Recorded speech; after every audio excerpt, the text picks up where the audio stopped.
होली के दिन इन वृक्षों को छू करके चले आना, तत्काल गरीबी खत्म हो जाएगी, चारों ओर से धन खिंचा चला आएगा आपके पास। दोस्तों, जिन वृक्षों के बारे में हम आपको बताने जा रहे हैं उन वृक्षों पर साक्षात भगवान विष्णु जी और माता लक्ष्मी जी होली के दिन वास करने आते हैं। यह कोई मामूली वृक्ष नहीं है बल्कि देव वृक्ष हैं। और अगर वास्तुशास्त्र के हिसाब से आप इन वृक्षों की सिर्फ एक दिन पूजा कर लेते हैं, मतलब होली के दिन थोड़ी सी पूजा साधना कर लेते हैं, तो मान के चलिए आपके जन्म जन्मांतर की गरीबी, परेशानी, कष्ट, दिक्कतें खत्म हो जाएंगी। आपके जीवन में सुख, समृद्धि, धन, दौलत, ऐश्वर्य की आपको प्राप्ति होगी।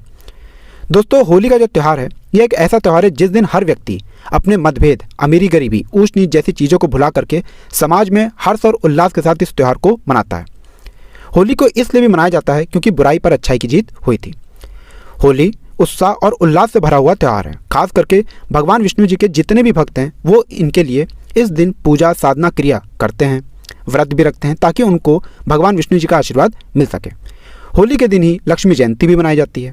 मतलब इस दिन अगर आप माता लक्ष्मी जी के लिए थोड़ी सी भी पूजा कर लें तो साक्षात आपको माता लक्ष्मी जी का आशीर्वाद मिल सकता है। धर्मशास्त्र में साफ साफ कहा गया है, लक्ष्मी जयंती के दिन माता लक्ष्मी जी बहुत ही प्रसन्न मुद्रा में होती हैं और आपकी हल्की सी पूजा को देखते हुए वो तुरंत ही आपको वरदान दे देती हैं, आशीर्वाद दे देती हैं। धन संबंधित जो भी आपकी मनोकामना होती है वो लक्ष्मी जयंती के दिन अवश्य ही पूरी हो जाती है। दोस्तों, होली से एक दिन पहले होलिका दहन किया जाता है। आखिर होलिका दहन क्यों किया जाता है? तो होलिका दहन इसलिए किया जाता है क्योंकि भगवान विष्णु जी ने भगवान नरसिंह जी का रूप लेते हुए राक्षस हिरण्यकश्यप का वध किया था। हिरण्यकश्यप की बहन होलिका का दहन इसी दिन हुआ था। इसीलिए दोस्तों होलिका दहन अवश्य ही किया जाता है। दोस्तों, जो पुराने समय के लोग होते थे वो क्या करते थे? सुबह पहले सो करके उठते थे, सोकर उठने के बाद वो घर की झाड़ू लगाते थे, फिर नहाने धोने के बाद घर के पास वाले एक वृक्ष पर अवश्य ही जल डालते थे। क्यों डालते थे जल? क्योंकि दोस्तों जो वृक्ष होते हैं उन पर देवी देवताओं का, ब्रह्मांड की महासर्वशक्तिशाली शक्तियों का वास होता है। और अगर इनका आशीर्वाद आपको मिल जाए तो मान के चलिए आपके जीवन की जितनी भी नकारात्मक शक्तियां हैं वह खत्म हो जाएंगी। आपके जीवन में आपको सकारात्मक ऊर्जा का वास मिलेगा। और होली के दिन जिन वृक्षों के बारे में हम आपको बताएंगे उन वृक्षों को अगर आप छू करके चले आते हैं, उन वृक्षों की सही तरीके की थोड़ी सी पूजा कर लेते हैं तो मान के चलिए आपको साक्षात भगवान विष्णु जी और माता लक्ष्मी जी का आशीर्वाद मिल सकता है। अब मान लीजिए आपको भगवान विष्णु जी का आशीर्वाद मिल गया तो आपका दुर्भाग्य सौभाग्य में बदल जाएगा। आपके नवग्रह, आपके तारे, आपके सितारे आपका साथ देंगे। आप जीवन में जो भी निर्णय लेंगे उस निर्णय से सिर्फ आपको फायदा पहुंचेगा। और दोस्तों, अगर आपको माता लक्ष्मी जी का आशीर्वाद मिल गया, आपके जीवन में जो धन आना बंद हो गया था, धन आना शुरू हो जाएगा। धन आने के सारे रास्ते खुल जाएंगे। जो आपके पास धन आएगा वो रुकेगा, टिकेगा और उसमें वृद्धि भी होगी। इसलिए दोस्तों इस वीडियो को अपने ही नहीं अपने पूरे परिवार के भले के लिए देख लीजिए अंत तक, क्योंकि ये एक ऐसा वीडियो है जो आपके पूरे जीवन को बदल करके रख सकता है। और जिन वृक्षों के बारे में हम आपको बताने जा रहे हैं, इन वृक्षों को छूने की एक मुहूर्त है। मतलब मुहूर्त के समय ही इन वृक्षों को अगर आप छू कर आते हैं तभी आपको इसका लाभ मिलेगा। वीडियो में आगे बढ़ने से पहले आपसे विनम्र निवेदन है दोस्तों कि अगर आप भी चाहते हैं कि भगवान विष्णु जी और माता लक्ष्मी जी की कृपा आप पर हमेशा बनी रहे, आपके घर पर कभी भी धन की कमी ना हो, तो सच्ची श्रद्धा से इस वीडियो को लाइक कर दें और कमेंट बॉक्स में लिख दें जय भगवान विष्णु, जय माता लक्ष्मी जी की। और दोस्तों कृपया करके कमेंट बॉक्स में अपनी राशि अवश्य ही लिख दीजिएगा ताकि आपकी राशि के अनुसार होली के दिन कोई उपाय निकल करके आए तो वह हम आपको रिप्लाई के माध्यम से बता दें। चलिए दोस्तों, अब वीडियो की शुरुआत करते हैं। अब आपको हम उन वृक्षों के बारे में बताने आ रहे हैं जो वृक्ष होली के दिन जागृत अवस्था में होते हैं, मतलब चैतन्य अवस्था में होते हैं। दोस्तों एक बात का जरा ध्यान रखिएगा, अगर किसी आप तांत्रिक, पंडित, एस्ट्रोलॉजर से पूजा करवाएंगे तो उसका जो लाभ आपको मिलेगा वो मिलेगा तो, लेकिन थोड़ा रुक रुक के मिलेगा। लेकिन अगर जैसे अमावस्या, पूर्णिमा, होली, धनतेरस, इस दिन खुद ही आप पूजा करके उस पूजा को सिद्ध कर दें तो मान के चलिए आपको उस पूजा का लाभ उसी वक्त तुरंत ही मिल जाएगा। और जिन वृक्षों के बारे में आपको बताने आ रहे हैं ये ऐसे वृक्ष हैं जिन पर साक्षात ब्रह्मांड की महासर्वशक्तिशाली शक्तियाँ, देवी देवता, भगवान विष्णु जी, माता लक्ष्मी जी लोग वास करने आते हैं। तो इन वृक्षों को आपको बस छू करके आना है और वह उपाय करने हैं जो हमारे वास्तुशास्त्र में लिखे हुए हैं। और मान के चलिए दोस्तों आपके जीवन की हर परेशानी खत्म हो जाएगी।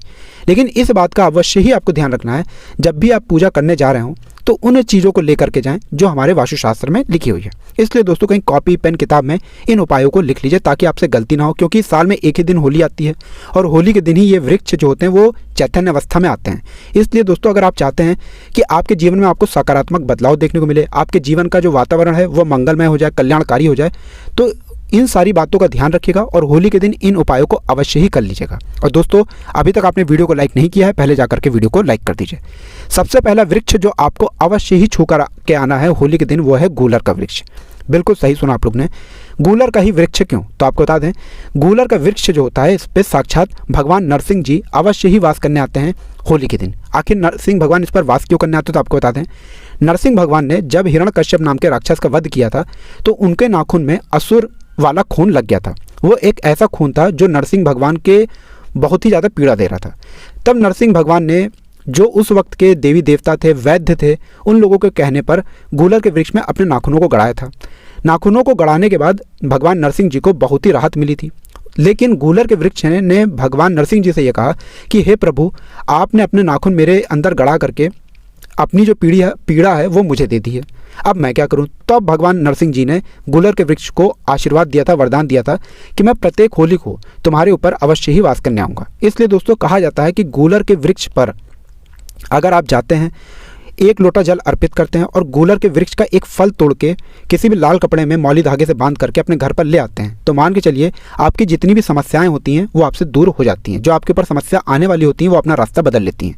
ध्यान रखिएगा, ये जो फल लेकर के आए हैं इसको अपने कमरे में ऐसी जगह कहीं पर रख दीजिएगा जहाँ से इसको हटाना आपको ना पड़े। साल भर इसको रहने दीजिए, अगली होली को इसको किसी बहती हुई नदी में बहा दीजिएगा और फिर अगली होली को आपको यही उपाय करना है। दूसरा वृक्ष जिसको अवश्य ही आपको छू करके आना है वो है पीपल का वृक्ष। देखिए दोस्तों, पीपल का वृक्ष एक देव वृक्ष होता है, इस बात का ध्यान रखिएगा। पीपल का वृक्ष जो होता है उसकी अगर पूजा साधना हम अपनी रोज़मर्रा की ज़िंदगी में करें तो हमारे जीवन के जो हमारे नवग्रह होते हैं, हमारे तारे हमारा हमेशा साथ देते हैं। पीपल वृक्ष पर अवश्य ही माता लक्ष्मी जी और भगवान विष्णु जी होली वाले दिन वास करने आते हैं। और आपको बस यह करना है कि पीपल वृक्ष पे जाने से पहले आपको पीले वस्त्र का धारण कर लेना है। पीले वस्त्र का धारण करने के बाद आपको एक लोटा जल ले लेना है। किसी भी पीपल वृक्ष के पास चले जाइए, ये सुबह के वक्त आपको क्रिया करनी है। पीपल वृक्ष पे जाने के बाद आपको एक घी का दीपक जला देना है, एक लोटा जल अर्पित कीजिए। एक लोटा जल अर्पित करने के बाद आपको भगवान विष्णु जी का बीज मंत्र बोलना है, ओम नमो भगवते वासुदेवाय नमः। हम फिर से रिपीट कर दे रहे हैं दोस्तों, ओम नमो भगवते वासुदेवाय नमः।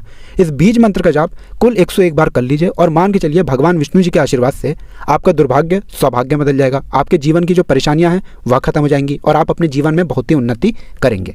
मतलब जो भी निर्णय लेंगे आप अपने जीवन में, उस निर्णय से सिर्फ आपको फायदा पहुंचेगा। तीसरा वृक्ष है जो दोस्तों वो है अशोक का वृक्ष। देखिए, अशोक का वृक्ष एक ऐसा वृक्ष होता है जिस पर ब्रह्मांड की महासर्वशक्तिशाली शक्तियां अवश्य ही वास करने आती हैं शुभ दिनों पर, जैसे अमावस्या, एकादशी, पूर्णिमा, होली, दशहरा। इन दिनों पर ब्रह्मांड की महासर्वशक्तिशाली शक्तियां अशोक वृक्ष पर अवश्य ही आती हैं।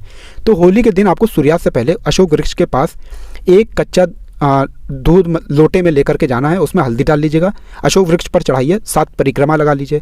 इतना अगर आप कर लेते हैं तो मान के चलिए दोस्तों आपको देवी देवताओं का आशीर्वाद मिलेगा। आपके जीवन से कई तरीके की परेशानियां चली जाएंगी। आपके ऊपर कोई दोष होगा जैसे शनि दोष, वाशु दोष, मंगल दोष, इसके प्रकोप कम होना शुरू हो जाएंगे। तो दोस्तों अशोक वृक्ष को अवश्य ही छू करके आइएगा होली वाले दिन और एक लोटा दूध उसमें हल्दी डाल करके अर्पित कर दीजिएगा। चौथा वृक्ष जो आपको छू करके आना है दोस्तों वह है बेल वृक्ष। देखिए, बेल वृक्ष पर आप जाइए, छू कर आइए, लेकिन इसका पत्ता मत तोड़िएगा, क्योंकि क्या करते हैं लोग कि पत्ता तोड़ करके ले आते हैं, क्योंकि बेल वृक्ष का पत्ता रखना बहुत ही शुभ माना गया है। लेकिन बेल वृक्ष को आपको जो छू करके आना है वो दोपहर के बाद छू करके आना है और दोपहर के बाद कभी भी बेल वृक्ष का पत्ता नहीं तोड़ाता है। बेल वृक्ष को अगर आप छू करके आते हैं, एक लोटा पानी अर्पित कर देते हैं, तो मान के चलिए यहाँ पर आपको साक्षात भगवान शंकर जी का आशीर्वाद मिलेगा। जो भी आपके शत्रु आपके पीछे पड़े होंगे वो आपकी तरफ आग भी उठाना छोड़ देंगे। तो दोस्तों ये कुछ ऐसे वृक्ष थे जिनको आपको होली के दिन छू करके आना है और मान के चलिए आपके जीवन से हर परेशानी चली जाएगी और आपको देवी देवताओं का आशीर्वाद प्राप्त होगा। इसलिए अभी तक आपने वीडियो को लाइक नहीं किया है, वीडियो को लाइक कर दीजिए।